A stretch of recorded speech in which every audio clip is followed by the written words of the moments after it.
పప్పు ధప్పళ్ళం పప్పు ధప్పళ్ళం అన్నం నెయ్యి వేడి అన్నం కాచిందెయ్యి వేడి వేడి అన్నం మీద కమ్మని పప్పు కాచిందెయ్యి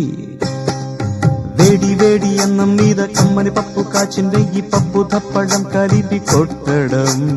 భోజనం వన భోజనం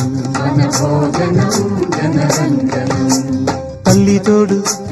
పిల్ల మేక తల్లి తోడు పిల్ల మేక ఆలు మగలు అత్త కోడలు బాసు బంటూ ఒకటేనంటూ కలవడం భోజనం వన భోజనం